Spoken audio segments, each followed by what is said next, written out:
Buwis buhay ang pagzizipline ng 12 taong gulang na si L. James Retiza para lang makarating sa kanyang eskwelahan sa barangay Alanginan, Bacolod City.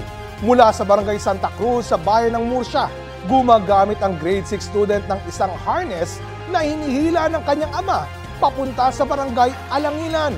Ayon kay James, yan ang pinakamabilis na daan papunta sa paaralan.